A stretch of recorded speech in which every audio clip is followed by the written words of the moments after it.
So now as our app is going to be in Python and we are going to be using the Flask framework. This video is brought to you by OppiePies Academy. Okay, so there should be some way to tell Google Cloud or the app engine that we are going to use Flask. So keep Flask ready for this particular project. Okay, so to do that we have to specify a configuration file. Okay, and the configuration file can simply have the name of app.yaml. Okay, and YAML extension stands for YAML ain't markup language.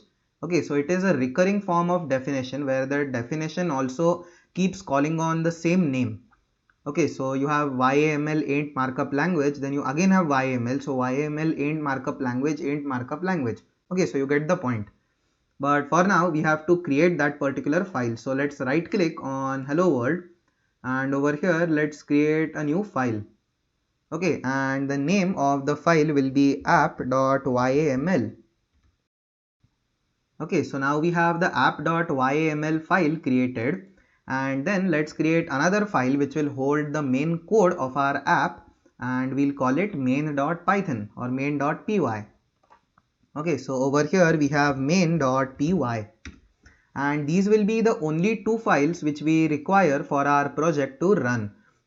So in the main.py we'll be having all of the code which will essentially give back a hello world based on an HTTP GET request, and then inside the app.yaml file we'll have the configuration which will be used for Google Cloud to understand what are the dependencies and all of those stuff required for our app. Okay, so first of all let's start writing the code in the main.python file. Okay, so inside the main.python, first of all we have to import Flask. Okay, so we have from Flask import Flask. Okay, so with this we have imported Flask, and now after importing Flask we have to import another tool which is logging. Okay, so we have import logging, and we'll be using these two tools for the basic structure of our app. Okay, so over here we have app is equal to Flask, and then inside round brackets we pass in the name argument. Okay, so we have double underscore name followed by double underscore. Okay, so with this we have initialized an app, then we'll declare a route or a route to our app. Okay, so we have at app dot route. Okay, and now we specify the address or the location of that particular route, and it is a simple forward slash, and then inside this particular route we are going to execute a new definition or a new method. So we have def hello. Okay, and now inside this particular method all that we are going to return is hello world. Okay, so now that we have returned hello world, now we also have to figure out a particular way to handle an error which can take place if the user is not requesting something on this particular line. Okay, so we'll go into good detail of what get and post request actually are in the next section, where we'll be building a proper real life scale project. But for now, because we have to understand the working of how the app engine and the deployment process actually work, we are going to be creating a very simple app, and from the next section onwards we'll dive into detail about what each and every of these routes actually are, and how they can be, how you can create an error for your particular program, and also how you can check the how your program is working. Okay, so then after the basic initial route, now we have a new route which is at app dot error handler. So we have error, then we have handler. Okay, and inside error handler we are going to pass in an error code. So it is 500. Okay, so in the case of error handler, now we have a new function. So we have def, then we have server error, and inside server error we take in the parameter of e, which is exactly the error. And now all we have to do is print out the error. Okay, so we have logging dot exception.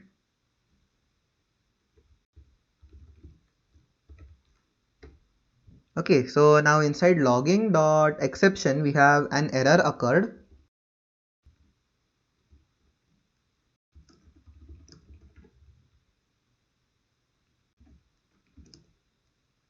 During a request.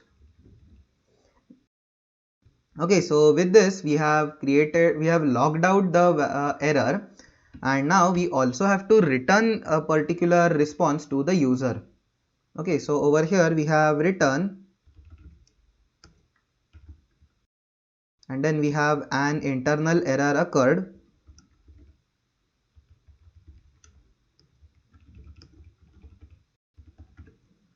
And then followed by the string response, we are also passing in an error code.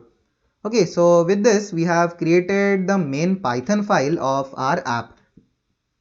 Okay, and now let's proceed on towards creating the configuration file of our app. So now let's get into the app.yml file. Okay, so now inside the app.yml file we have to only specify some initial factors which are going to be required in order to run the program well. Okay, so the first one is a runtime. Okay, so inside runtime we have Python 27, and this essentially means that we want the Python 2.7 version for our app to run. Okay, then we have API underscore version, and this is the version of our app which we want to establish. So this is 1. Then we have thread safe. So thread safe is true. Then we have handlers, and now inside handlers we basically specify the particular URL which can be used to get into our particular app. Okay, so the first one, we have a dash over here followed by a space. Now we have URL. So this is the first handler, and then inside URL we have a forward slash followed by a dot and then followed by a star. Okay, so this means that we want everything after a forward slash, and anything of this particular sort can be considered as a URL. So star simply means anything which can be at this particular location. Okay, so many times in Python we do import statements like from Flask import star. Okay, so this essentially means that we are importing everything from the Flask package. So similarly over here we want everything after the slash, and anything of this sort can be termed as a URL. Okay, so then after writing the URL, now we have the script. Okay, so over here we have script, and inside the script we have main.app. Okay, so with this we have successfully told Google Cloud that these are the handlers which you want to use, and the code will be present in the main.app file. Okay, so now after creating the handlers, we want to also tell Google Cloud that we are using the Flask framework, so that later on we don't come across any errors. So to do that we have libraries. Okay, and inside libraries we have a name tag.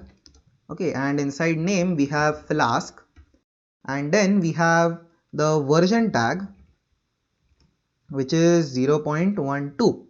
Okay, so this is the version of Flask which we want to use for our project right now.